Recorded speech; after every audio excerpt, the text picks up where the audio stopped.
कोणी आले तर जॉईन करावं लागतं का? नाही, येतात आपण येऊन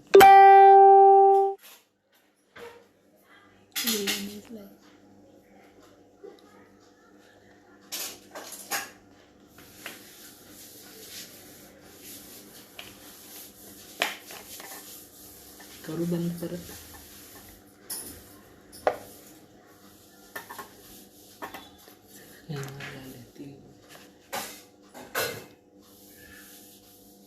वेलकम मॅम.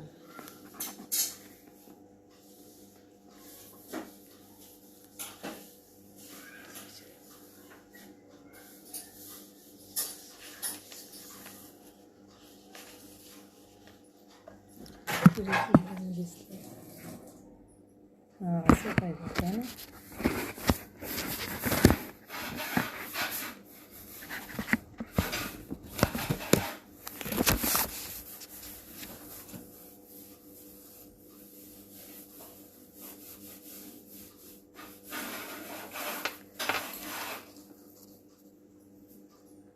शासकीय अध्यापक महाविद्यालय बुलढाणा येथील डॉक्टर बाबासाहेब आंबेडकर अध्यासन केंद्र व स्पर्धा परीक्षा मार्गदर्शन केंद्रातर्फे क्रांतीज्योती सावित्रीबाई फुले व राष्ट्रमाता जिजाऊ जन्मोत्सव निमित्त दिनांक 3 ते 12 जानेवारी 2021 व्याख्यानमाला आयोजित केली गेली आहे. मी डॉक्टर वर्षा वासनिक, सहयोगी प्राध्यापिका, राष्ट्रसंत तुकडोजी महाराज नागपूर विद्यापीठाचे बॅरिस्टर S.K. वानखेडे शिक्षण महाविद्यालयात कार्यरत आहे. आज या व्याख्यानमालेतील तिसरे पुष्प मी गुंफणार आहे. मला दिलेला विषय आहे क्रांतीज्योती सावित्रीबाई फुले यांचे शैक्षणिक विचार.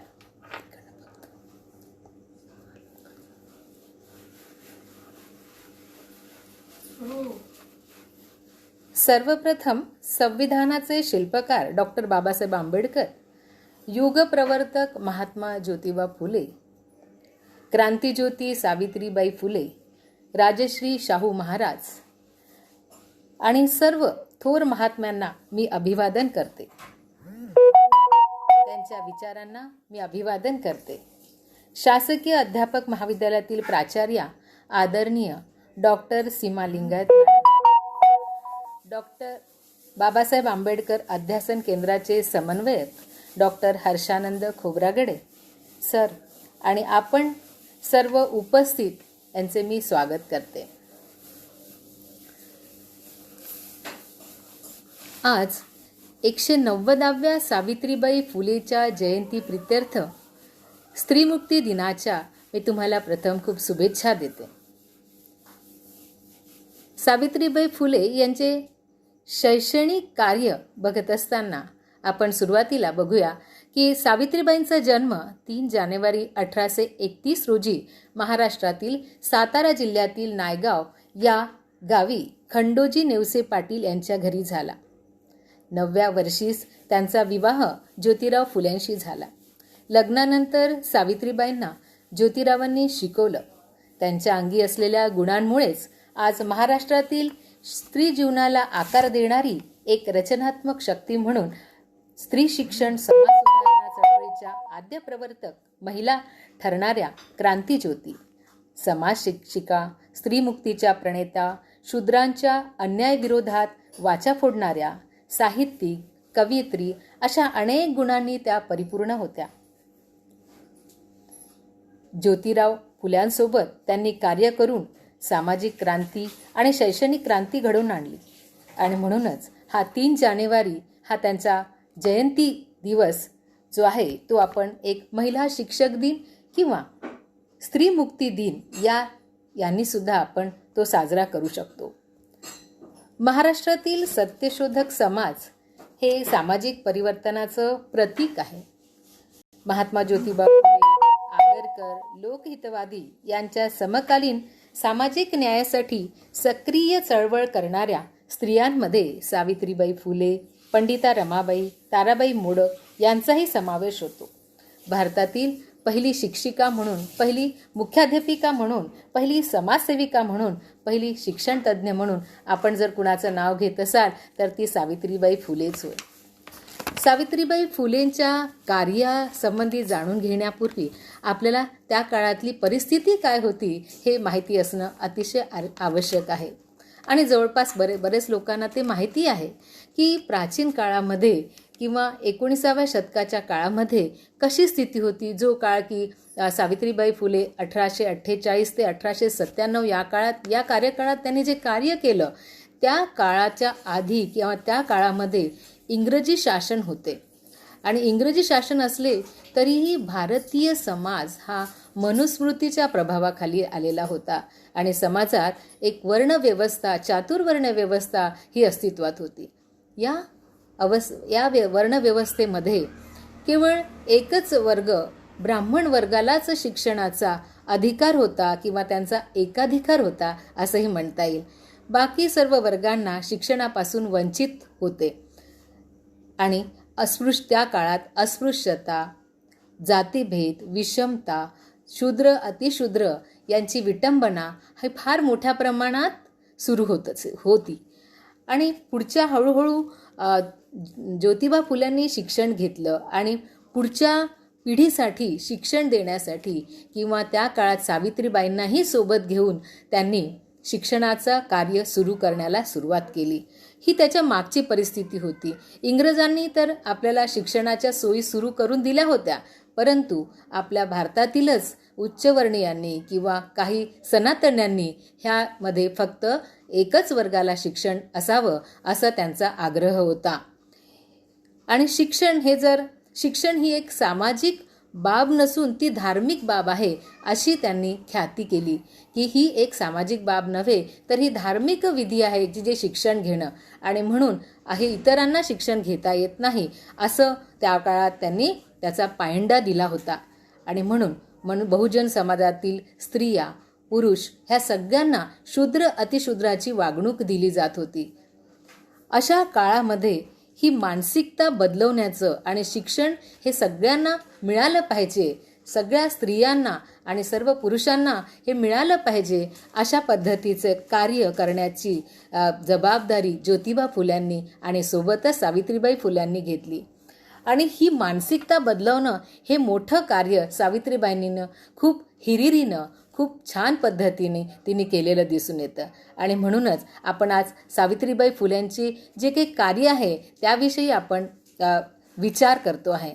हा विचार केवळ विचार करूनच चालणार नाही, तर याचं आपल्याला नेहमी त्याचं मार्गदर्शन मिळणं आणि आजच्या काळात सावित्रीबाई फुल्यांच्या कार्याचा काय उपयोग होत आहे आणि तो कशा पद्धतीने आज आपण केला पाहिजे यासाठी सुद्धा आपण प्रयत्नशील असणं अत्यंत आवश्यक आहे. सावित्रीबाई फुले यांचे कार्य आपण बघत असताना त्यांनी बरेच असे काही कार्य केले आहेत की जे ज्योतिराव फुल्यांसोबतही केलेले आहेत आणि स्वतःसुद्धा केले आहेत. त्या उपक्रमांमध्ये जर आपल्याला हे सर्वांना माहितीच आहे की 14 जानेवारी 1848 साली पुण्यात भिडेवाड्यात मुलींसाठी पहिली शाळा काढली. त्यात सावित्रीबाई मुख्याध्यापिका होत्या आणि त्यांना तिथं खूप मोठ्या प्रमाणात त्यांनी कार्य केलं आणि भारतातील ही पहिली स्त्री की जिने मुलींसाठी शाळा सुरुवात केलेली होती. भिडेवाड्यात ही शाळा मिळण्यासाठी त्यापूर्वीची थोडी पार्श्वभूमी जर बघितली तर महात्मा ज्योतिबा फुल्यांना शाळा काढायच्या होत्या, पण त्यांना कोणी जागाच देईना. त्यांना तर घरातून हे शिक्षणाचं कार्य करण्यासाठी त्यांना समाजाने वाळीत टाकलेलं होतं, घरातून त्यांना बाहेर लोटलं होतं, कारण शिक्षण घेणं, शिक्षण देणं हे तुमचं कार्य नाही. आणि म्हणून त्यांना घरातून बाहेर पडून सुद्धा त्यांनी हे उपक्रम करत असताना त्यांचे मित्र भिडे त्यांनी आपला वाडा त्यांना शाळा काढण्यासाठी दिला आणि अशा पद्धतीने त्यांनी आपल्या शाळेला सुरुवात केली. 1851 पुण्यातच महारवाड्यात हरिजन मुलांसाठी शाळा सुरू केली आणि त्यात त्यांनी शिक्षिका म्हणूनही फार सुंदर असं काम त्यांनी केलेलं आहे. 1848 ते 1852 या काळांमध्ये फुले दाम्पत्यांनी पुणे परिसरात एकूण 18 शाळा निर्माण केल्या, 18 शाळा सुरू केल्या, चालवल्या. म्हणजे बघा 48मध्ये त्यांनी पहिली शाळा सुरू केली आणि त्यांची शिक्षणाविषयीची, बहुजन समाजाविषयी आणि स्त्रियांविषयीची जी भावना होती की ह्या शिकल्या पाहिजेत, यांनी प्रगती केली पाहिजे, यांना स्वतःचे हक्क माहिती झाले पाहिजेत आणि म्हणून त्यांनी हे कार्य सुरू केलं आणि 18 शाळा त्यांनी काढल्या. ह्या काढल्यानंतर त्यांचा गौरव इंग्रजांनी केला, त्या काळात तिथल्या सरकारने केला. परंतु आपल्या भारतामध्ये जे सनातनवादी होते ते त्यांच्या विरोधात होते. त्यांनी शाळा काढू नये, त्यांनी शिक्षण देऊ नये यासाठी ते त्यांना छळत होते, त्यांच्यावर अन्याय अत्याचार करत होते.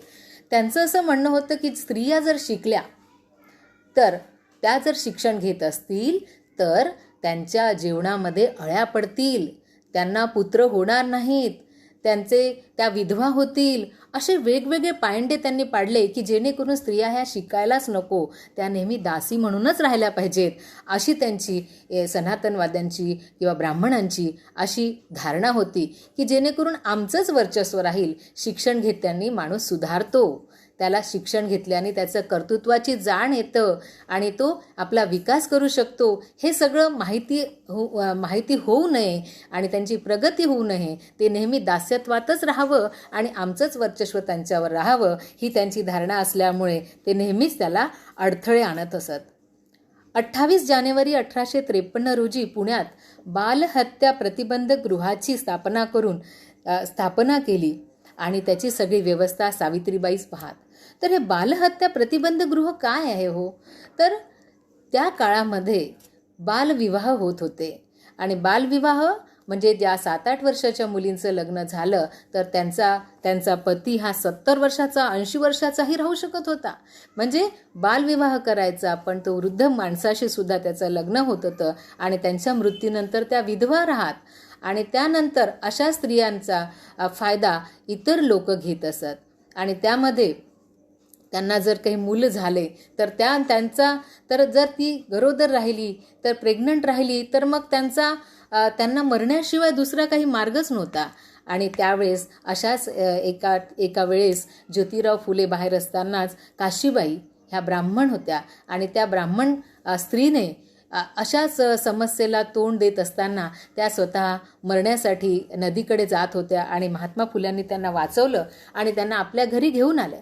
ती तर एक ब्राह्मण स्त्री होती की जे ब्राह्मण आपल्या सर्व शूद्र, अतिशूद्र आणि बहुजन समाजांवर नेहमीच अत्याचार करीत होते. तरीसुद्धा त्यांनी तसा विचार न करता एक स्त्री आणि तिचा विकास आणि तिला आधार आणि स्त्रीचा आदर या भावनेने त्यांनी तिला आपल्या घरी नेलं आणि त्यानंतर त्यांनी ठरवलं की अशा महिलांना आपण एक स्थान निर्माण करून दिलं पाहिजे त्यांच्यासाठी. म्हणून त्यांनी बालहत्या प्रतिबंधक गृह निर्माण केलं की जिथे त्यांना ते बाळ झालं आणि त्या बाळाला स्वतः सावित्रीबाई फुले आणि ज्योतिबा फुलेंनी त्याला एक दत्तक पुत्र म्हणून आपण घेतलं आणि त्याचा सांभाळ केला आणि शेवटी त्यांना डॉक्टरसुद्धा बनवलं.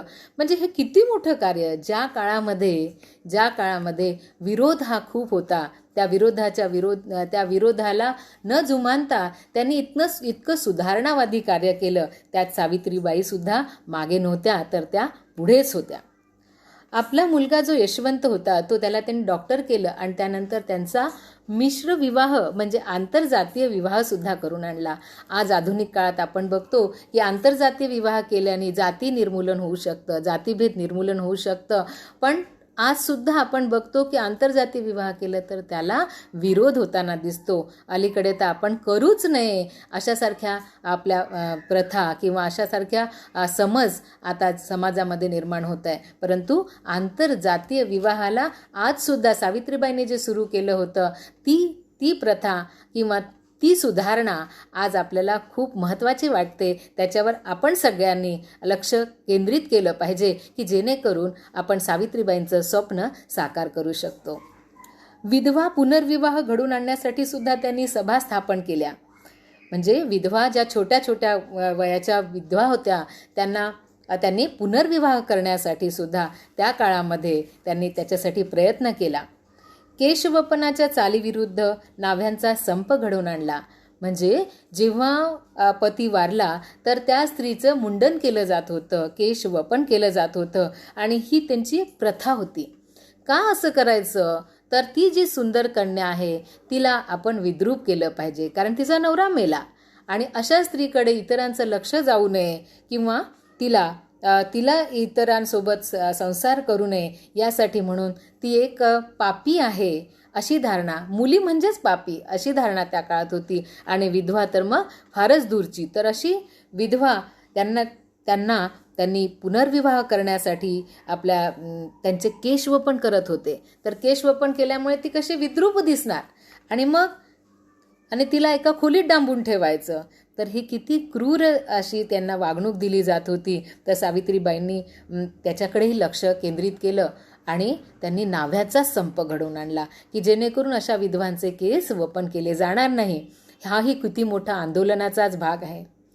शाळांसाठी योग्य अभ्यासक्रम तयार केला. आपण बघतो ब्रिटिशांच्या काळात किंवा त्या पूर्वीच्या काळात जे काही शिक्षण होतं ते शिक्षण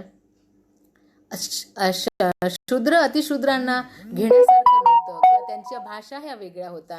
आणि त्यामुळे काय होत होतं की एक तर आधीच शिक्षण नाही आणि शिक्षण शिकायला गेल्यानंतर जर तो अभ्यासक्रम त्यांच्या माथीच लागला नाही किंवा त्यांना कळलाच नाही, तर त्यांच्या बोलीभाषेतच नसेल तर तो अभ्यासक्रम ते पूर्ण करू शकत नाही आणि त्यामुळे त्यांच्या शिक्षणाची त्यामध्ये आवड निर्माण होऊ शकत नाही. आणि म्हणून सावित्रीबाईंनी असं म्हटलं की ह्या त्यांच्या ज्या शाळा आहे त्या एक समाज शिक्षिकाही होत्या आणि त्यामुळे त्यांनी समाजातल्या समस्या जाणून घेतल्या आणि त्यांच्या प्रांतातल्या, त्यांच्या भागातल्या किंवा ज्या पुण्यामधल्या, शहरामधल्या, ग्रामीण क्षेत्रामध्ये काय स्थिती आहे ती बघूनच त्याच्यानुसार त्यांचा अभ्यासक्रम हा तयार करावा की जेणेकरून त्यांना शाळेची आवड निर्माण होईल आणि शिक्षणाची आवड निर्माण होईल. त्यातून ते उद्योग करतील, त्यातून ते शेतकरी चांगल्या शेती करू शकतील अशी ही त्यांच्या धारणा होती. आणि हाही त्यांनी एक कार्यक्रम केला, एक अभ्यासक्रम तयार केला. त्यानंतर त्यांच्या कार्यामध्ये आपण बघितलं की प्रौढ शिक्षण आणि रात्रीच्या शाळाही त्यांनी त्या निर्माण केल्या होत्या की जेणेकरून दिवसभर काम केल्यानंतर किंवा मोठ्या वयात सुद्धा आपल्याला शिकता यावं ही भावना निर्माण करण्यासाठी. कारण स्वतः सावित्रीबाई सुद्धा ह्या लग्नानंतर ज्योतिबांनी त्यांना शिकवलं आणि असं काही त्याला वयाचं बंधन न ठेवता आपल्याला शिकता आलं पाहिजे आणि आपण शिक्षण घेतलं पाहिजे आणि शिक्षण घेतल्यानेच आपल्या समाजातील आपण अंधश्रद्धा ह्या मोडीस काढू शकतो आणि समाजात एक चांगल्या सुधारणावादी असं वातावरण निर्माण करू शकतो ही त्यांची धारणा असल्यामुळे त्यांनी प्रौढ शिक्षण आणि रात्रीची शाळासुद्धा सुरू केली. तर आज आपण बघतो की ॲडल्ट एज्युकेशन मी बघते यशवंतराव मुक्त विद्यापीठात वगैरे किंवा आपल्या BEdच्या कोर्समध्ये सुद्धा प्रौढ शिक्षण हे पुस्तक आपल्याला होतं, अभ्यासक्रमात होतं, तो विषय होता. आणि नाईट स्कूल्स ह्यासुद्धा आज आपल्याला मोठ्या प्रमाणात दिसून येतात की जेणेकरून सगळ्यांना त्याचा फायदा होईल आणि सगळ्या आपल्या भारतामध्ये सर्व लोकांना शिक्षण मिळू शकेल आणि सर्व लोक शिक्षित होतील ही त्यांची आणि ती अगदी प्रॉपर भावना आजही आपल्याला ती योग्य वाटते. आजही पुष्कळ लोक शिक्षण घेत नाही किंवा शिक्षणाला ते महत्त्व देत नाही, तर ते आज महत्त्व दिलं पाहिजे. म्हणून सावित्रीबाई फुलेंची जयंती आपण केलीच पाहिजे आणि त्यात हे आग्रहाने सांगितलं पाहिजे की शिक्षण हे केवळ सुशिक्षित होण्यासाठी, साक्षर होण्यासाठी नाही, तर आपल्या आचरणात, आपल्या वर्तनात बदल होतो, समाज परिवर्तन घडून येतं आणि आपण आपली प्रगती चांगल्या पद्धतीने करू शकतो. त्यांनी आणखी एक कार्य केलं, सतीची चाल बंद करण्यासाठी त्यांनी खूप प्रयत्न केले. बालविवाह आणि सतीची चाल, सती म्हणजे काय हो? सतीची प्रथा आपण केवळ पुस्तकात वाचतो आणि ज्या काळात ती होती त्यावेळेस किती भयंकर त्या स्त्रीला वेदना, त्या मुलीला वेदना होत असतील. एक आपण लाडाने वाढवलेली मुलगी, तिचा जर पती मरण पावला तर आज आपण तिला पुनर्विवाह करून देऊ किंवा तिच्यासाठी चांगलं शिक्षण देऊन तिला आपल्या पायावर उभं करू आणि परत ती विवाह करून आपलं जीवन चांगलं यशस्वी करू शकते. पण त्या काळात मात्र सती म्हणजे तिला जाळून टाकणं आणि एखादी जर त्या चितेवरनं बाहेर आली, आपल्याला खूप वेदना होत आहेत म्हणून, तर तिला परत ढकलणं, हे अशाच पद्धतीने जे कार्य होत होतं ते फार भयंकर असं कार्य होतं. आणि म्हणून त्या काळात सावित्रीबाईंनी त्याच्या विरोधात, पण ही सतीची चाल बहुजन समाजासाठी नव्हती, तर ही ब्राह्मण स्त्रियांमध्ये होती, तर ही उच्चवर्णीयांमध्ये होती. आणि सावित्रीबाईंनी उच्चवर्णीयांच्या स्त्रियांसाठी सुद्धा कार्य केलं की सतीची प्रथा त्यांनी बंद करण्यासाठी खूप प्रयत्न केले. महिला सेवा मंडळाची सुद्धा स्थापना केली.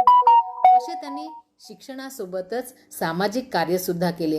ह्या सगळ्या उपक्रमांमध्ये महात्मा ज्योतिबा फुले त्यांच्या पाठीशी होतेच आणि सोबतच सावित्रीबाई फुलेंचंही कार्य फार मोठ्या प्रमाणात होतं.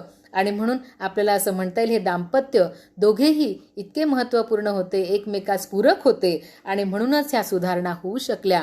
आणि सावित्रीबाई असल्यामुळेच आज आपण एक शिक्षिका म्हणून आज आपण समाजात वावरत आहोत. मोठ्या मोठ्या पदांवर आज स्त्रिया गेलेल्या आहेत असं मला म्हणावं वाटतं. सावित्रीबाई फुलेंनी जे शैक्षणिक कार्य केलं त्याच्यामध्ये आपल्याला म्हणता येईल की त्या एक साहित्यिक होत्या, कवयित्रीसुद्धा होत्या आणि त्यामुळे त्यांनी त्या होत्या हे सिद्ध करण्यासाठी त्यांची काही संग्रह, साहित्य संग्रह प्रसिद्ध आहेत, काव्यसंग्रह प्रसिद्ध आहेत. त्यामध्ये 1854 साली सावित्रीबाई फुलेंनी काव्य फुले नावाचा ग्रंथ प्रकाशित केला होता. काव्य फुले नावाचा कविता संग्रह, काव्यसंग्रह त्या काळात लिहितात आणि ती पहिली शिक्षिका, पहिली कवयित्री, पहिली साहित्यिक, पहिली मुख्याध्यापिका आणि पहिली समाजसेविका म्हणून गौरवान्वित केले जाते आणि ते योग्यच आहे. त्यानंतर त्यांनी दुसरा लेख लिहिला होता 52 कशी सुबोध रत्नाकर. हा 52 कशी सुबोध रत्नाकर हा त्यांनी एक दुसरा ग्रंथ लिहिला की ज्याच्यामध्ये पेशवाई, आंगलाई, ज्योतिबा, उपसंहार, सिद्धता ह्या अशा अनेक गोष्टी त्यांच्यामध्ये त्यांनी लिहून ठेवलेल्या आहेत. मला असं वाटतं, आपणा सर्वांना मला सांगावंसं वाटतं की सावित्रीबाई फुले आपण तर बघितल्या नाहीत पण त्या आपल्या लेखनातून आपल्याला माहिती होतात. आणि म्हणून सावित्रीबाई फुले काल आणि कर्तृत्व नावाचं महाराष्ट्र राज्य साहित्य आणि संस्कृती मंडळ मुंबई यांनी प्रकाशित केलेलं मागो साळवी ह्यांचं हे पुस्तक आहे ते आपण सर्वांनी आपल्या संग्रहित ठेवावं.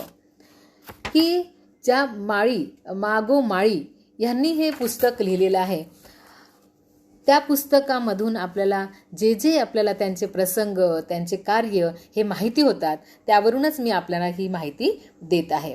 याशिवायही साहित्यातून त्यांनी काव्यसंग्रह झाला आणि 52 कशी सुबोध रत्नाकर हेही एक ग्रंथ त्यांचा आहे प्रसिद्ध, तो 1891 त्यांनी लिहिलेला होता. याशिवाय महात्मा ज्योतिबा फुले आणि सावित्रीबाई फुले हे जेव्हा बाहेर असत किंवा फुले साहेब जेव्हा पुण्याला होते आणि ह्या आपल्या माहेरी होत्या किंवा यांचं कार्य हे वेगवेगळ्या ठिकाणी असताना त्यावेळेस फुलेंना लिहिलेली पत्र ही सुद्धा त्यांनी प्रकाशित केली. त्या काळात त्यांना पत्र लिहिलं आणि त्या काळात कशी अवहेलना होत आहे, काय प्रगती होत आहे किंवा त्यांच्या सत्यशोधक समाज कार्यामध्ये काय काय घटना घडत आहे ह्या सगळ्याचा उल्लेख त्या पत्रांमधून दिसून येतो. अशी त्यांची ती 3 पत्रंसुद्धा मला मिळाली वाचायला आणि मला सांगण्याला अत्यंत आनंद होतो की त्या पत्रांमध्ये काय होतं. तर पहिलं पत्र माझ्या वाचनात आलं की ते जेव्हा कार्य करत होते त्यावेळेस फुले साहेब तर बाहेर होते पुण्याला असताना आणि मॅडम जेव्हा त्यांच्या नायगावला होत्या त्यावेळेस त्यांनी त्यांची आई आणि भाऊ यांच्यासोबत त्यांचा संवाद होता की भाऊ म्हणतात त्यांना की तुम्ही हे सगळं कार्य सोडून द्या, तुम्ही जे कार्य करता आहे महार मांगन लोकांना, तुम्ही त्यांच्या वस्तीत जाऊन जे शिक्षण देत आहे हे कार्य तुम्ही सोडून द्या, तुम्हाला वाळीत टाकलं आहे, परत तुम्हाला आम्ही इथे वापस घेऊ किंवा तुम्ही हे कार्य करणं सोडून द्या असं तेव्हा त्यांचा भाऊ त्यांना म्हणतो. त्यावेळेस त्या म्हणतात की तुझी बुद्धी कोती असून तू भट लोकांच्या शिकवणीने दुर्बल झाला आहेस. भावाला म्हणते ती की तुम्ही भट लोकांच्या शिकवणीने दुर्बल झाला आहेस. तू जेव्हा शेळी, गाय ह्यांना तू जवळ घेऊन कुरवाळतोस, नागपंचमीमध्ये विषारी नागाची तू पूजा करतोस आणि अस्पृश्य आणि तुझ्या आणि माणसासारखा माणूस ज्याला तू अस्पृश्य समजून त्याला दूर लोटतोस हे काही बरोबर नाही. तर तू त्या मानवाला तू आपल्यासारखाच तो मानव आहे असं समजून त्यांच्यासोबत तू कार्य कर, त्यांच्यासोबत तू राहा. पण तू जनावरांना जवळ करतोस आणि एका माणसाला दूर लोटतोस हे काही बरोबर नाही. तेव्हा आणखी ते असं म्हणतात की तू ज्यांना अस्पृश्य समजतोस ते तर मानवच आहेत, तुझ्यासारखेच आहेत, त्यांच्याजवळ सुद्धा चांगली बुद्धी आहे आणि जेव्हा भट लोक सोहळ्यात असतात तेव्हा तुलाही ते जवळ करत नाही, मग तूही महार मांगासारखाच झालास आणि म्हणून तूही अस्पृश्य झालास असं म्हणून त्याला ते चांगल्या पद्धतीने समजून सांगतात. तेव्हा त्यांचा भाऊसुद्धा त्यांना शरण जातो आणि तो सुद्धा तिला माफी मागतो. अशा पद्धतीचं त्यांनी जे मतपरिवर्तन केलं आपल्या भावाचं. आणि आईसुद्धा तिला म्हणाली की तूच सरस्वती आहेस आणि तिला हात जोडले. तेव्हा हे वाक्य त्यांनी आपल्या नवऱ्याला म्हणजे महात्मा फुल्यांना आपल्या पत्राद्वारे कळवलं. आणि तुझ्यासारखा नुसता माझा नवरा हा केवळ हरिनाम घेऊन जपत नाही, तर हरीचं प्रत्यक्ष कार्य करतो, म्हणजे लोकांची सेवा करतो, त्यांना शिक्षा विद्यादान देण्याचं कार्य करतो, त्यांच्यामध्ये सुधारणा करण्याचं, असं ती पत्रामध्ये लिहून पाठवते. किती गौरवान्वित हा पत्र आहे असं मला वाटतं. दुसरं एक त्यांचं पत्र होतं. त्या नायगावला असतानाच त्या सातारामधून त्यांनी पुण्याला पत्र पाठवलं. त्याच्यामध्ये असं दिसून येतं की एक गणेश नामे एक ब्राह्मण, तो पोथी पुराणाचा त्याला नाद असतो आणि तो नेहमी आपल्या गावामध्ये फिरून पंचांग सांगून त्याचा उदरनिर्वाह करत असतो. अशातच तो जेव्हा गावात फिरत असताना त्याच्या सानिध्यात एक मुलगी, नुकतीच वयात आलेली सारजा नावाची एक मुलगी आली आणि त्याच्यासोबत त्याची प्रीती जडली. आणि त्यानंतर त्यांना काही ती प्रेग्नंट होती आणि तेव्हा गावातली लोकांनी त्याचा बोभाटा करून त्या दोघांना त्यांना त्या मुलीला आणि त्या गणेशला त्यांनी मारण्याचा प्लॅन केला. गल्लीबोळातून त्यांना वाजत गाजत नेलं आणि मिरवत त्यांना ठार मारण्याची अशी ही गोष्ट जेव्हा सावित्री माईंच्या लक्षात आली तर त्या तिथे भयंकर ही गोष्ट कळताच त्या धावतच गेल्या आणि त्यांना बजावलं. त्यांनी इंग्रज सरकारचं त्यांना भय दाखवलं की इंग्रज सरकार आणि ब्रिटिश सरकार तुम्हाला शिक्षा देतील आणि माझे त्यांच्याशी ओळखी आहे वगैरे असं सांगून त्यांनी त्यांना ह्या वाईट कर्मापासून, क्रूर कर्मापासून वळवलं आणि ते आणि त्यांना मग सांगितलं की तुम्ही ह्या दोघांनाही गावाबाहेर काढा. आणि मग अशा पद्धतीने तिने ही समस्या सोडवली आणि शेवटी त्यांनी महात्मा फुल्यांना पत्र लिहून हे सांगितलं की मी तिथे तर त्यांना थांबवलं आहे, पण या दोघांना मी तुमच्याकडे पाठवत आहे, या उभयतास मी तुमच्याकडे पाठवले आहे, त्यांची तुम्ही समजूत घालून त्यांना योग्य मार्ग दाखवा. इतक्या सुंदर असं त्यांचं हे पत्र. तिसऱ्या पत्रामध्ये असं दिसून येतं की 1876 हा काळ होता. त्यामध्ये दुष्काळ खूप आलेला होता आणि त्या दुष्काळात लोकांना अन्न मिळत नव्हतं, जनावरं चारा पाणी विना मरत होती. अशा वेळेस काही लोक निवडुंगाची बोंडं खाऊन आणि स्वतःचं मूत्र प्राशन करून आपली भूक भागवत होते. तर अशा काळामध्येच काय झालं तर ज्या लोकांमध्ये गावांमध्ये सावकारांना लुटण्याचे काम, लोकांची नाकं कापणं, दुष्टकर्म असं गावामध्ये घडत असतानाचे प्रसंग होते. आणि त्यावेळेस ही जी दुष्टकर्म झाली ती इतर लोकांनी केली, परंतु तिथले ब्रिटिश सरकारचे जे सर्जंट आले, गोरे सर्जंट आले आणि त्यांनी हे दरोडे करतात आहे म्हणून 50 सत्यशोधक लोकांनाच पकडून नेलं. पण हे जेव्हा तिला कळलं सावित्रीबाईंना, तर हे ती पत्राद्वारे महात्मा फुल्यांना कळवते आहे, तेव्हा ते म्हणतात की मी त्यांना ठाम बजावून सांगितलं की जे कलेक्टर आले होते त्यांना मी म्हटलं की हे सगळं आमच्यावरती आळ आणलं आहे, कुंभांड आमच्याविषयी रचलेलं आहे आणि आम्ही तर जे दुष्काळात लोक आहेत त्यांना आम्ही मदत करतो आहे, त्यांना आम्ही लोकांना द्रव्य पुरवतो आहे आणि त्यांची सोय करतो आहेत.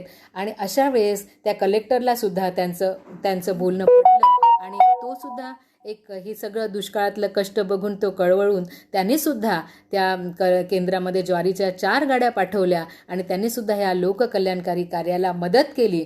तर अशी ही सावित्रीबाई की तिच्या स्वतःच्या नेतृत्वाने, तिच्या कर्तव्याने, तिच्या सेवाभावाने ती अतिशय आदर्शवादी बनत गेली आणि म्हणूनच आपण ह्या सावित्रीबाईंना आज नमन करतो.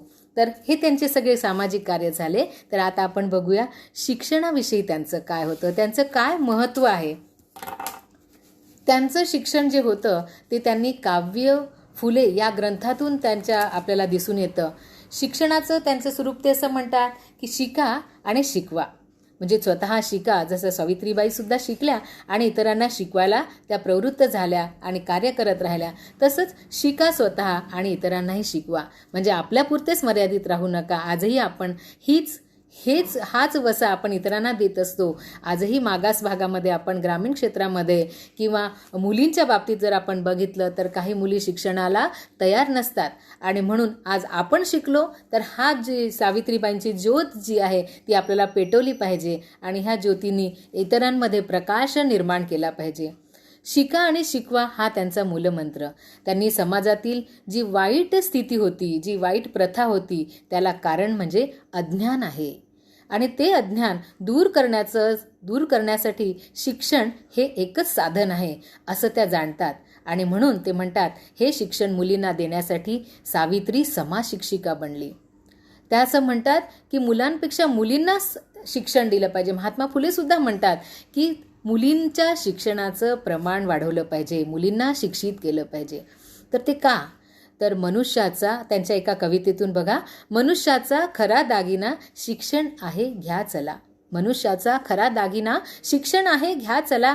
जा शाळेला न कुरकुरता न आळसता शाळेत जाऊ शिकू चला. आज आपल्याला या कवितेतून त्या आपल्या शिक्षणाचं आकर्षण, शिक्षण घेतलं पाहिजे ही कळवळ ही त्यांच्या शब्दातून दिसून येते. शिक्षणाचं उद्दिष्ट आज आपण म्हणतो की व्यक्तीचा सर्वांगीण विकास आहे. अक्षरज्ञान आणि अंकज्ञानाबरोबरच त्याचा भावनिक आणि सामाजिक असाही विकास होणं अपेक्षित आहे आणि म्हणून शिक्षणाचं अंतिम उद्दिष्टाविषयी त्या म्हणतात, शिक्षणानं मनुष्यत्व पशुत्व हटते पहा. शिक्षणानं मनुष्यत्व पशुत्व हटते पहा. विद्या घेऊन ज्ञान वाढवून नीती धर्मही शिकू. त्यांचे शब्द आहेत की शिक्षणानं मनुष्यत्व पशुत्व हटते बघा. म्हणजे जी अमानवीयता आहे, पशुत्व म्हणजे काय, समाज प्रबोधन करताना त्या पशुत्व म्हणजे काय, तर व्यक्तीच्या ठिकाणी किंवा व्यक्तीच्या मनामध्ये ज्या असामाजिक अमानवीय प्रवृत्ती आहे त्या घालवण्यासाठी, ज्या रूढी परंपरा अतिशय वाईट अशा चालीरीती ह्यासुद्धा सोडण्यासाठी त्यांनी असा हा संदेश दिला आहे आणि माणसाला माणुसकी बनवण्याचं शिक्षण दिलं पाहिजे आणि म्हणून विद्यानीती आणि मानवता धर्म शिकवण्याचं माध्यम हे शिक्षणच असावं. आणि आजही आपण आजच्या आधुनिक काळातसुद्धा हीच आपल्या शिक्षणाची उद्दिष्ट असतात. आम्ही BEd महाविद्यालयात शिक्षणाची उद्दिष्ट शिकवताना ह्याचा नेहमीच आधार घेत असतो की एक समाजाभिमुख शिक्षण असावं, सर्वांगीण विकास करणारं शिक्षक असावं, चारित्र्य निर्मिती करणारं शिक्षण असावं, टेक्नॉलॉजीचं ज्ञान घेणारं शिक्षण असावं. अशा पद्धतीने आजही आपण त्या सावित्रीबाईच्या त्याच ध्येयाने पुढे आजही आपण तेच ध्येय आजही गाठण्याचा प्रयत्न करीत आहोत. दुसरं म्हणजे त्यांच्या शिक्षणाचा मूलमंत्र देणारं की शिक्षणासाठी जागं व्हा. म्हणजे शिका आणि शिकवा ते तर आहेच, पण शिक्षणासाठी जागं व्हा याचा अर्थ त्या एका कवितेतून म्हणतात, उठा बंधूंनो अतिशूद्रांनो जागे होऊन उठा. उठा बंधूंनो अतिशूद्रांनो जागे होऊन उठा. परंपरेची गुलामगिरी ही तोडण्यासाठी उठा. नसानसातून ईर्षा खेळवू विद्या मी घेईन. शत्रुत्वाचा डाग हा माझा निपटून काढीन. शत्रुत्वाचा डाग माझा निपटून काढीन. जे करीती शेती विद्या संपादती तथा ज्ञानवंत सुखी करी. म्हणजे त्यांचं असं म्हणणं आहे की शिक्षण हे एकमेव साधन आहे की ज्याने आपण आपली गरिबी, शूद्रत्व, दैन्यत्व हे आपण हटवू शकतो, त्याचा नाश करू शकतो. आणि म्हणून त्या काळात आपला शेती हाच व्यवसाय होता आणि बहुजन समाज हा मोठ्या प्रमाणात शेती व्यवसाय, शेतमजूर हे कार्य करीत होता. आणि म्हणून त्यांच्यासाठी त्या म्हणतात की तुम्ही अतिशूद्रांनो तुम्ही जागं व्हा, तुम्ही शिक्षण घ्या आणि जी परंपरा आहे, जी गुलामगिरी आहे ती मोडून काढा आणि पुढे जा. आणि हा डाग जो शत्रुत्वाचा डाग की आपल्याला शिक्षण घ्यायचं नाही, की आपण जे स्वतःने केवळ आध्यात्मिकतेचं शिक्षण घेत असतो किंवा परंपरा जोपासत असतो त्या तुम्ही सोडून द्या आणि जागे व्हा, शेती करा, ज्ञान मिळवा, उद्योगी व्हा, असं त्यांचं म्हणणं आहे. त्यानंतर त्यांच्या शिक्षणाचा पुढचा मूलमंत्र होता, शिक्षण हेच मूळ संस्कार आहे. शिक्षणानेच मूळ संस्कार प्राप्त होतात. आपणही म्हणतो की गर्भधारणेपासूनच संस्कार केले जातात.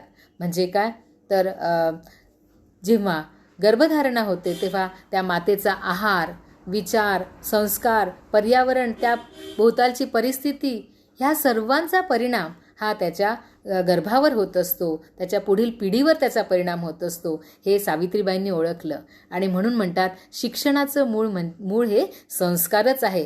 आणि घरातून मिळणारे संस्कार, घर हे कुटुंब हेच, आणि त्यातली स्त्री ही शिक्षिका, आई ही शिक्षिका ही फार महत्त्वाची असते. आणि त्यामुळेच त्यांनी सर्वप्रथम स्त्रियांच्या दुर्दशेबाबत, त्यांच्या सामाजिक गुलामगिरीबाबत आवाज उठवला. स्त्री ही एक गुलाम नाही, तर स्त्री ही काही दुय्यम स्थानवाली नाही, तर स्त्री ही एक व्यक्ती आहे. जसा पुरुष तशी स्त्री, आणि म्हणून ही एक व्यक्ती आहे, ती एक जिवंत माणूस आहे, अशी त्यांनी मान्यता निर्माण करावी. त्यानंतर तिला प्रतिष्ठा मिळवून दिल्याशिवाय ह्या समाजाचं अधःपतन होणार नाही, असे सावित्रीबाईंचे विचार आहे. म्हणजे स्त्रिया ह्या स्वतंत्र वृत्तीच्या व्हाव्यात, त्या निर्णय क्षमतेने स्वतंत्र वृत्तीच्या व्हाव्यात. एक पुरुष आणि स्त्री ह्याच्यामध्ये आपण बघतो की पुरुषप्रधान संस्कृती आहे, आणि म्हणून स्त्री ही दुय्यम स्थानावर असते. स्त्री ही नेहमीच पुरुषांनी जे सांगितलं आहे तेच ती ऐकते, आणि त्यानंतर ती आपला निर्णय घेते, किंवा ती त्या रूढीच्या दूर जाऊ शकत नाही. घरच्या पतीने जे सांगितलेलं आहे त्याला ती विरोध करू शकत नाही. आई वडिलांनी जे सांगितलं आहे, तर हे जे आपल्या खूप पूर्वीपासून हे स्त्रियांमध्ये खूप ठासून भरलेलं आहे. धर्मशास्त्रानुसार म्हणा किंवा तुमच्या घरच्या संस्कारामधून म्हणा, की हे आपल्या स्त्रियांवरती खूप परावलंबित्व हे दिलेलं आहे. तर ते तोडून टाकणं आणि आपली प्रतिष्ठा मिळवणं, एक आपण जिवंत माणूस आहे, आपल्याही काही इच्छा आहेत, आपलेही काही ध्येय आहेत, आणि ते गाठणं हे आजही आपण बघतो स्त्री शिक्षणाचं हे मोठं उद्दिष्ट आहे. आधुनिक काळातल्या स्त्री शिक्षणाचे उद्दिष्ट आहे. डॉक्टर, इंजिनियर आणि सर्व क्षेत्रातल्या स्त्रिया आहेत, आणि तरीसुद्धा त्या स्वतःचं मत व्यक्त न करता घरच्यांचा मतानुसार चालतात, किंवा पुरुषांच्या व्यक्तिमत्वाचाच तिच्यावर जास्त पगडा झालेला दिसतो. कुळाचाराचा, आपल्या जातीचा, आपल्या घरच्या संस्कारांचा, रूढींचा हा तिच्यावर फार मोठा प्रभाव झालेला दिसून येतो. तेव्हा सावित्रीबाईचे संस्कार हे आजही आपल्याला आवश्यक आहेत. पुरोगामीतून आपण बाहेर निघायला पाहिजे, आणि आज आधुनिक आपण व्हायला पाहिजे. आधुनिक व्हायला पाहिजे म्हणजे केवळ फॅशन करणं म्हणजे आधुनिक नव्हे.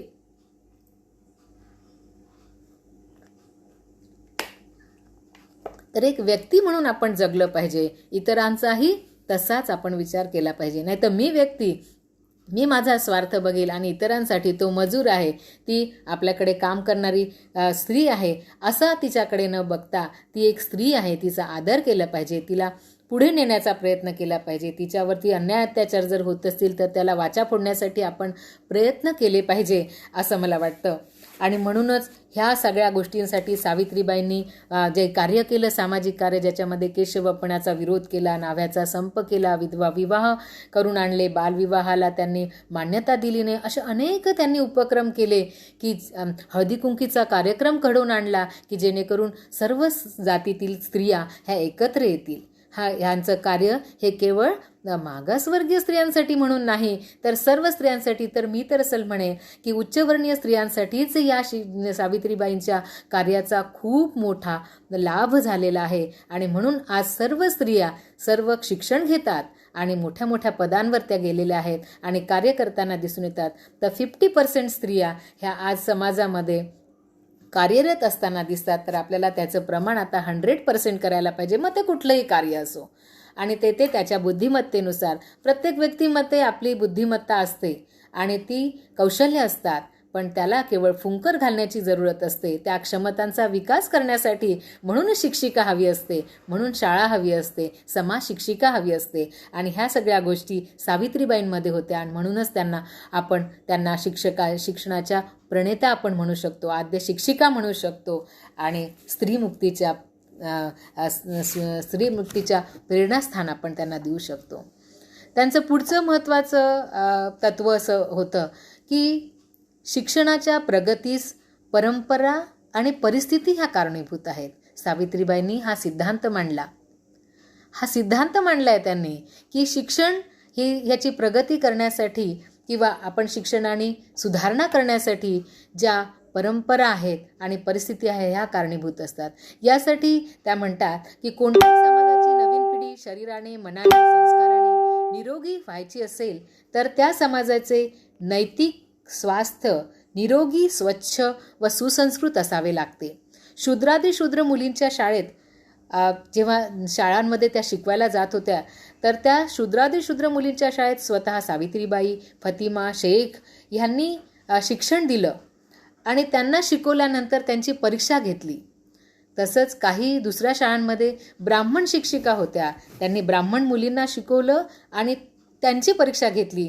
तर त्या दोघांची जेव्हा तुलना केली तेव्हा असं आढळून आलं की शूद्रादिशूद्र मुलींपेक्षा ब्राह्मण स्त्रिया मुली ह्या सरस ठरल्या आणि म्हणून त्याच्यावरून त्यांनी हा निष्कर्ष काढला, त्यांनी हा एक सिद्धांत मांडला की जर आपल्याला शिक्षणाची प्रगती करायची असेल तर त्यासाठी ह्या रूढी परंपरा, ही परिस्थिती आपण बदलवली पाहिजे आणि तीच कारणीभूत आहे.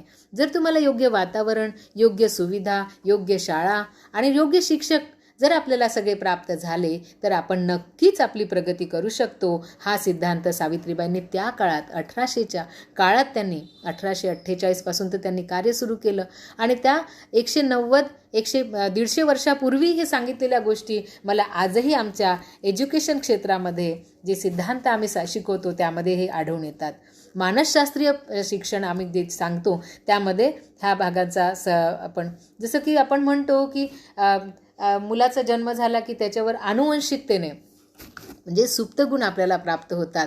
सुप्तगुण म्हणजे आपल्यामध्ये ज्या क्षमता असतात पण त्याला जर योग्य वातावरण मिळालं नाही तर ते सुप्तगुण आपण दाखवू शकत नाही, त्या कौशल्यांचा आपला विकास होऊ शकत नाही आणि म्हणून तो योग्य चित्रकार, योग्य अभिनेता, योग्य कलेक्टर, योग्य व्यक्ती बनू शकत नाही. आणि म्हणून हे सुप्तगुण तर आहेत, त्यासोबत आपल्याला कारणीभूत परिस्थिती म्हणजे वातावरण हे सुद्धा आपल्याला योग्य असणं आवश्यक आहे आणि त्याची सोय करावी, तसंच अशा पद्धतीचं शिक्षण द्यावं अशी परिस्थिती निर्माण करण्यासाठी सावित्रीबाईंनी खूप मोठा प्रयत्न केलेला आहे, त्यांनी कार्य केलेलं आहे. त्यांचा पुढचा सिद्धांत असा होता की हे जे शिक्षण आहे ते आनंदीदायी शिक्षण असावं. आज आपण बघतो आनंदीदायी शिक्षण म्हणजे काय की जे हसत खेळत शिक्षण असेल, केवळ पुस्तकं वाचून किंवा खूप गहन पद्धतीने आपण अभ्यास करणं याला शिक्षण नाही. तर आज आपण बघतो कॉन्व्हेंट्समध्ये, मॉन्टेसरी शाळांमध्ये आपल्याला असं शिक्षण दिसतं की ते खेळातून काही गोट्या वगैरे आणि काही नाट्य पद्धतीने आणि संवाद करून किंवा वेगवेगळ्या साहित्यातून ते आपल्याला शिक्षण दिलं जातं. जसं मॅथ्समध्ये सुद्धा आपण वेगळे त्रिकोण वगैरे हे घेऊन त्या साधनांचा उपयोग करून आपण ते शिक्षण देतो किंवा मराठी किंवा लँग्वेजेसमध्ये आपण गाणी गाऊन त्यांना त्या कविता शिकवतो. याचा अर्थ काय की त्यांना त्या विषयांविषयी, त्या शिक्षणाविषयी आवड निर्माण झाली पाहिजे. असं वाटायला नको की आपण खूप कठीण असं काही शिकतो आहे आणि म्हणून आपण हे हसत खेळत शिक्षण आपलं दिलं पाहिजे. हे तत्त्व प्रामुख्याने आपल्याला प्राथमिक शिक्षणात दिसून येतं आजच्या काळात. मग कवितेतून हे शिक्षण देत होत्या सावित्रीबाई. यांनी समाजशिक्षिका असल्यामुळे त्यांच्या कविता, ओवी, गाथा अभंग यातून ते आपलं शिक्षण देत होत्या आणि ते उपयुक्त सहज असं शिक्षण होतं. आणि ही पद्धती, हा विचार हा त्यांचा त्या काळातला होता आणि आजही तो आपण अवलंबतो आहे. अजून नवीन पद्धतीने आपण तो अवलंबतो आहे आणि त्यात अजून त्यामध्ये काही नवीन टेक्निक्सचा उपयोग करून, नवीन टेक्नॉलॉजीचा वापर करून आपण आज कॉन्व्हेंट्समध्ये तसं शिक्षण देतो आहे. म्हणजे किती हे शिक्षणाचं कार्य त्या सावित्रीबाईंचं. पुढचं त्यांचा मूलमंत्र असा होता की त्यांनी, मी मघाशीच सांगितलं होतं की ॲडल्ट एज्युकेशन आणि नाईट स्कूलसुद्धा त्यांनी सुरू करण्याचं कार्य हाती घेतलं होतं. महात्मा ज्योतिबा फुल्यांनी तृतीय नाटक नावाचं नाटक लिहिलं होतं आणि हे तृतीय नाटक त्यांनी त्या काळातल्या ज्या दांभिक प्रवृत्ती होत्या, ज्या अंधश्रद्धा होत्या आणि एक समाज उच्चवर्णीय त्यांना किंवा ब्राह्मण समाज हा बहुजन समाजाला कसा लुटत होता, कसा त्यांच्या अज्ञानाचा फायदा घेऊन त्यांना नीच दाखवत होता किंवा त्यांचा विकास होऊ देत नव्हता, त्यांना छळत होता, त्यांचं शोषण करत होता, तर ते चित्रित करणारं हे तृतीय नाटक होतं. आणि ह्या तृतीय नाटकानंतरच सावित्रीबाईंना हे सुचलं की नाही, आपण ह्या लोकांना प्रौढ शिक्षण दिलं पाहिजे, त्यांच्यासाठी आपण रात्रीच्या शाळा काढल्या पाहिजे. आणि तिथूनच त्यांनी हा प्रयोग त्यांचा यशस्वी झाला आणि आजही आपण 20व्या शतकात 21व्या शतकात ह्या कॉलेजेस आणि शाळा आपण रात्रीच्या बघतो. प्रौढ शिक्षणाचे ॲडल्ट एज्युकेशनचे खूप मोठे मोठे कार्यक्रम, मोठे मोठी मासिकं आज आपण बघतो. तर हे सुद्धा आपल्याला असं वाटतं की सावित्रीबाईंचंच फळ आहे, त्यांनी केलेल्या कार्याचीच फलश्रुती आहे. अशा पद्धतीने हे सावित्रीबाई फुल्यांचं हे शैक्षणिक कार्य आहे. ते असं म्हणतात की हा अभ्यासक्रम कसा असावा. त्यांच्या मते, फुले दाम्पत्यांच्या मते, की ज्या परिस्थितीत ती विद्यार्थी आहेत, ती मुलं आहेत, जी बहुजनांची मुलं आहेत, जी ग्रामीण क्षेत्रातली मुलं आहेत, त्या मुलांचं पर्यावरण, त्यांची क्षमता, त्यांच्या कौटुंबिक स्थिती, त्यांचे शैक्षणिक इतिहास यांचा अभ्यास करून त्यांच्यासाठी वेगळा अभ्यासक्रम तयार करण्यात यावा. आज त्या विद्यार्थ्यांसाठी त्या विद्यार्थ्यांच्या गळतीचं प्रमाण काय आहे हे लक्षात घ्यावं आणि त्यानुसार त्यांना असा काही अभ्यासक्रम दिला पाहिजे की तो त्यांच्यासाठी विसंगत असेल. हे जे विचार त्यांचे होते ते विचार मला महात्मा गांधीमध्ये सुद्धा दिसून आले. त्यांनी 3Hची भूमिका मांडली होती की त्यांना शास्त्रीय शिक्षण द्यावं, त्यांनी निर्माण केलेल्या वस्तू विकून त्यातून त्यांना शिक्षण द्यावं, हस्तव्यवसाय द्यावेत. अशा पद्धतीने सुद्धा आपण विचार करू शकतो. म्हणजे फुल्यांचे विचार हे आजही आजतागायत आपल्याला दिसून येतात. आज आपण बघतो की अभ्यासक्रम ठरवला जातो आणि एकच अभ्यासक्रम, युनिव्हर्सल अभ्यासक्रम असावा असं एक मत असतं. पण तरीसुद्धा जसं पुणे विद्यापीठ आहे, नागपूर विद्यापीठ आहे, अमरावती विद्यापीठ आहे आणि इतर विद्यापीठ आहेत, तर त्यामध्ये आपण प्रत्येक अभ्यासक्रमामध्ये 20% असा भाग आपण ठेवतो की त्यामध्ये आपण आपल्या वातावरणानुसार, आपल्या भौगोलिक परिस्थितीनुसार, आपल्या वातावरणानुसार, पर्यावरणानुसार आपण त्या अभ्यासक्रमात चेंज करून टाकतो आणि चेंज होत असतो. अशी ही अभ्यासक्रम मंडळाची ही सूचना असते की सगळ्यांचा अभ्यासक्रम एकसारखा नसतो. तर त्यामध्ये काही जर आपण असं केलं की एकच अभ्यासक्रम ठेवला तर ग्रामीण क्षेत्रातील मुलांना आणि शहरी क्षेत्रातील मुलांना जे शिक्षण मिळतं त्यामध्ये त्यांना त्याचा फायदा हा शहरी शिक्षणामध्ये जास्त मोठ्या प्रमाणात त्याचा फायदा मिळतो. पण ग्रामीण शिक्षणामध्ये टेक्नॉलॉजीचं एज्युकेशन हे पाहिजे तसं त्यांना मिळत नाही आणि म्हणून त्या क्षेत्रात ज्या गोष्टी उपलब्ध आहेत, जर नदीकाठचं गाव असेल, तिथे बनणारे जे व्यवसाय असतील, तिथे चालवणारे व्यवसाय आहेत, तिथे उपलब्ध असणारा जो कच्चा माल आहे, तर त्यापासून काय वस्तू बनवू शकतात, त्यापासून कोणते उद्योगधंदे निर्माण होऊ शकतात, तशा पद्धतीचं शिक्षण, शेतीविषयक शिक्षण हे दिलं पाहिजे असंही आज आपण बघत असतो आणि त्यानुसार आपला अभ्यासक्रम हा ठरवत असतो. सावित्रीबाईंच्या मते शिक्षक हा कसा असला पाहिजे, तर सावित्रीबाईंच्या मते शिक्षक हा एक समाज शिक्षिकासारखा तर असलाच पाहिजे, त्यांच्यासारखी तर असलीच पाहिजे, पण शिवाय शिक्षिका ही प्रशिक्षित असली पाहिजे. जसं त्यांनी ते उदाहरण दिलं होतं की बहुजनांना शिकवणाऱ्या स्त्रिया आणि ब्राह्मण वर्गाला शिकवणाऱ्या स्त्रिया याच्यामध्ये किती जमीन आसमानचा फरक दिसतो आणि त्यामुळे त्यांची प्रगतीही ही आपल्याला दिसून येते. आणि म्हणून हे जी शिक्षिका आहे ती प्रशिक्षित असावी आणि म्हणून त्यांनी अध्यापक विद्यालयसुद्धा सुरू केलं, ज्याला आपण नॉर्मल स्कूल ही सुद्धा त्यांनी स्थापन केली की ज्यामध्ये शिक्षक कसा असावा, त्याला काय काय गोष्टी महत्त्वाच्या आहेत, त्यांनी कशाचा अभ्यास केला पाहिजे, त्यांनी मानसशास्त्राचा अभ्यास केला पाहिजे, त्यांनी तत्त्वज्ञानाचा अभ्यास केला पाहिजे, याही गोष्टींचं त्यांनी भान ठेवलं आणि अध्यापक विद्यालय त्यांनी सुरू केलं. म्हणजे शिक्षक हा केवळ जसं आज आपण बघतो काही काही शाळांमध्ये अजूनही इंग्लिश मिडियमच्या शाळांमध्ये आम्ही बघतो की त्यांनी BEd केलेलंच नाही आहे आणि तरीसुद्धा कॉन्व्हेंट्समध्ये त्या शिक्षिका आहेत. मग काही दिवसांनी त्या आपल्याकडे DEd BEd करायला येतात. पण प्रथम एक आपल्याला उपजतच जर आपल्याला शिक्षकाचे गुण असतील तरीसुद्धा मला असं म्हणायचं आहे की त्याला तो प्रशिक्षित असला तर तो आणखी चांगल्या पद्धतीने, चांगल्या अध्यापन पद्धतीने आणि बालकाचा मानसशास्त्रज्ञाचा अभ्यास करून तो ते शिकवू शकतो. आणि म्हणून आज जी काळाची गरज आहे ती काळाची गरज त्या काळी सावित्रीबाईंना सुद्धा वाटली होती आणि म्हणून त्यांनी शिक्षकांबद्दल म्हणत असताना की ती प्रशिक्षित असलीच पाहिजे, तसंच ती एक समाज शिक्षिकाही असली पाहिजे असं त्या म्हणतात. आणि ह्या सगळ्या गोष्टीतून आपल्याला सावित्रीबाईंचं शैक्षणिक कार्य मोठ्या प्रमाणात चांगल्या पद्धतीने माहिती होतं. त्यांच्या ज्या कविता होत्या, ज्या आता थोडं मी काव्य फुले ह्या ग्रंथामध्ये त्यांच्या ज्या कविता होत्या त्यांच्याविषयी मी थोडं सांगू इच्छिते. कालच मी कार्यक्रम आयोजित केलेला होता दूरदर्शनवरती, तो मी बघितला.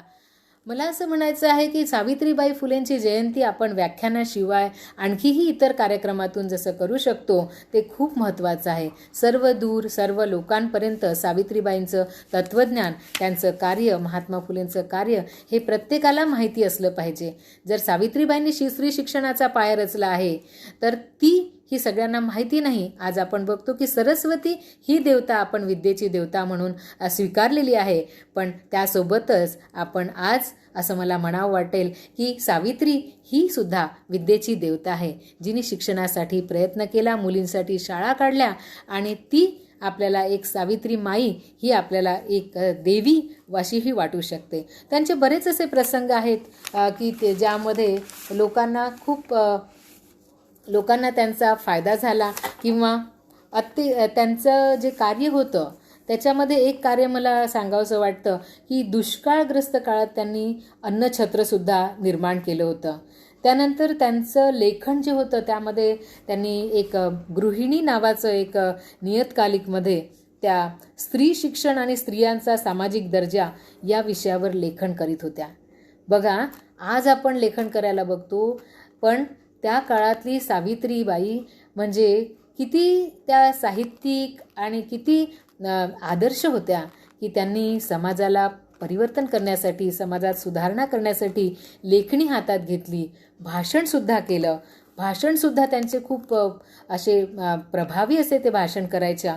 तर गृहिणी या नियतकालिकात त्यांनी हे लेख लिहिले आणि त्या गृहिणी नावावरून त्यांनी ते मासिक तयार केलं की गृहिणींच्या हातात ते जायला पाहिजे आणि सर्व स्त्रियांनी त्या स्त्रियांच्या समस्येविषयीचं साहित्य त्यात प्रकाशित व्हावं अशी त्यांची ती योजना असावी, असा हा त्यांचा दिशादर्शक प्रयत्न होता.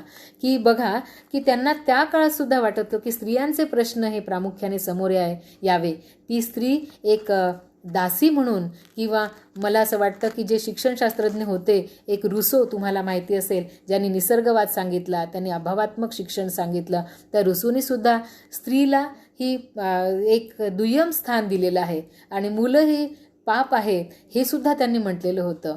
परंतु त्यांचा दुसरा एक ग्रंथ होता ज्याच्यामध्ये सामाजिक करार नावाचा जो ग्रंथ होता, त्यात मात्र त्यांनी असं म्हटलं की त्यांनी व्यक्ती स्वातंत्र्याचाही पुरस्कार केला होता. असे त्यांचे आदर्शवादी आणि निसर्गवादी असे दोन्ही त्यांचे विचार दिसून येतात. ते असं म्हणतात रुसो की निसर्गातून त्यांना शिकू द्या, तुम्ही मुद्दा म्हणून त्यांना औपचारिकरित्या शिकू देऊ नका, तर त्यांना अनुभवातून शिकू द्या. तर हे सुद्धा तत्त्वज्ञान पाश्चात्य विचारवंतांनी सांगितलेलं तत्त्वज्ञान आहे. आणि स्त्री आणि सावित्रीसुद्धा अनुभवातून शिक्षण देतात. त्या काळच्या परिस्थितीतल्या रूढी परंपरांना बघून त्याच्यातून शिक्षण देतात आणि ही गोष्ट खूप प्रामुख्याने मला खूप महत्त्वाची वाटते. त्याचनुसार जॉन डुई हे सुद्धा होते. तर जॉन डुईंनी सुद्धा जे शिक्षण कार्यवादातून शिक्षण दिलं, प्रत्यक्ष कार्याला त्यांनी महत्त्व दिलं. म्हणजे जसं आपण बघतो विज्ञानामध्ये प्रयोग करून जो निष्कर्ष आपल्यासमोर येतो त्यानुसार आपण म्हणतो की हे सत्य आहे. असंच सत्य कार्य सत्यशोधक समाजाने महात्मा फुले आणि ज्योतिबा फुले यांनी महात्मा फुले आणि सावित्रीबाई फुलेंनी सत्यशोधक समाजाचं कार्य केलं की जे सत्य शोधून काढतं. हे मी का करतो आहे, त्याच्या मागचं सत्य काय, हे असं का घडून आलं, त्याचं मागचं सत्य काय, हे शोधून काढण्याचं कार्य सावित्रीबाईंनी सुद्धा केलेलं आहे. कृती शूर लेखिका होत्या. सत्यशोधक चळवळीचे स्वतंत्रपणे त्यांनी जबाबदारी सांभाळली, स्वतःची भाषणे केली. त्यांचे भाषणंसुद्धा त्यांनी जी भाषणं केली त्याच्यामध्ये त्यांचे विषय राहत होते उद्योग. त्या भाषणाची मांडणी खूप सुंदररित्या त्या करत होत्या. दुसरं व्यवसाय, की कोणते व्यवसाय आपण केले पाहिजे, कसं आपण स्वतःच्या पायावर उभं राहिलं पाहिजे आणि शिक्षणानेच आपण श्रेष्ठ होतो ही सुद्धा जाण त्यांनी ठेवली होती. विद्वान होतो आणि श्रेष्ठ झाल्यानंतर आपण कुठल्याही कुळाचे असले तरी त्याचा विचार न करता आपण एक प्रतिष्ठित नागरिक बनतो ह्याची त्यांना जाण होती. आणि म्हणून त्यांनी उद्योग, व्यवसाय, विद्यादान, सदाचरण म्हणजे चांगलं आपण वागणूक केली पाहिजे, व्यसने आणि कर्ज काढून त्योहार साजरे करू नका असंही त्यांचं म्हणणं होतं की कर्ज काढू नका. आणि अशा पद्धतीने त्यांनी खूप सुंदर असं त्यांचं लेखन, वाचन आणि त्यांचं जे भाषणं होती ती खूप महत्त्वपूर्ण वाटतात. त्यांच्या ज्या कविता ज्या होत्या त्या मागो माळी यांच्या, माननीय डॉक्टर मागो माळी यांच्या सावित्रीबाई फुले समग्र वाङ्मय या पुस्तकांमध्ये त्या छापून आलेल्या आहेत आणि त्या 41 कविता त्यांनी लिहिलेल्या आहेत. त्यांचं लिखाण काही मोडी भाषेतही त्यांनी त्या पुस्तकामधून दाखवलं आहे आणि मोडी भाषेत त्या लिहत होत्या आणि त्या कवितांमधले विषय हे काही निसर्ग विषयक होते, काही म्हणजे फुलं पानांवरती, जाईवरती, चाफांवरती असे त्यांचे कविता होत्या. सामाजिक विषयांवर त्यांची कविता होती, प्रार्थनापर विचार होते आणि आत्मपर, इतिहासपर आणि बोधपर अशा त्यांच्या कविता ह्या होत्या. तसंच एकदा त्यांचे जे विचार त्यांनी जे मांडले त्या विचार करत असताना त्यांनी विचार केला की युरोपियन राष्ट्राचा विकास हा होतो आहे 18व्या शतकात. तर ते म्हणतात की युरोपियन राष्ट्राचा विकास होत आहे आणि आपला भारत हा मागास आहे. तर भारत किंवा हिंदुस्थान असं जे म्हणत होते तर तो का मागास आहे, तर रूढी परंपरा, अंधश्रद्धा आणि जे वर्चस्ववादी लोकांनी, पुरोगामी लोकांनी ज्या काही प्रथा परंपरा ज्या चालवल्या होत्या, ज्याच्यामध्ये शिक्षणाचा अधिकार इतरांना नव्हता, पाणी पिण्यासाठी त्यांना मनाई होती, अशा परिस्थितीत त्यांनी असा एक सिद्धांत मांडला की युरोपियन लोक हा आपला विकास करू शकतात आणि भारत का नाही. तर त्याचं मूळ कारण हे अज्ञान आहे आणि ह्या रूढी परंपरा, अंधश्रद्धा आहेत आणि ह्या सगळ्याचा विचार त्या सावित्रीबाईंनी केला आणि म्हणून त्यांनी सगळ्यांना शिक्षणासाठी प्रवृत्त केलं. शिक्षण हेच एक हतियार आहे की जे तुम्हाला आपली सामाजिक सुधारणा करून आणू शकतं, आपला विकास करू शकतं, आपल्या देशाचा विकास करू शकतं आणि हेच कार्य सत्यशोधक समाजाने सुद्धा केलं. ज्या आपण बघतो लग्न वगैरे ज्या विधी होतात त्याच्यावर आपण भयंकर खर्च करतो, पण सत्यशोधक समाजांनी कशा पद्धतीने लग्न करावं, तर ते ब्राह्मणांच्या हातून न करता स्वतः आपण त्याच्या गाथा वाचल्या पाहिजेत असंही त्यांनी सांगितलं. सगळ्या स्त्रियांचे प्रश्न त्यांनी सोडवण्याचा प्रयत्न केला आणि जेव्हा मी हे सांगितलंच असेल 50 जणांना अटक केली होती त्यावेळेस सत्यशोधक समाजातल्या लोकांना त्यांनी जेव्हा उचलून नेलं होतं त्यावेळेस सावित्रीबाईंनी निर्भीडपणे त्याचा प्रतिकार केला किंवा त्या कलेक्टरला त्यांनी नीट समजून सांगितलं. हे सुद्धा एक कर्तृत्व त्यांचं फार मोठं होतं. त्याशिवाय त्या जेव्हा शाळा शिकवायला जात होत्या तेव्हा त्याचा विरोध करायचा म्हणून काही एक मनुष्य त्यांच्या मागे आले आणि त्यांना असं म्हणत होते की बा तुम्ही जर शाळा शिकवाल तर मी तुझ्यावर अत्याचार करील किंवा तुला पुढे जाऊ देणार नाही आणि तुला भ्रष्ट करील. अशी जेव्हा त्यांनी भाषा बोलली तेव्हा सावित्रीबाई न डगमगता त्यांनी त्याच्या गालावर जोरदार झापड मारली आणि सगळे लोक पाहतच राहिले. शेवटी तो मनुष्य निघून गेला.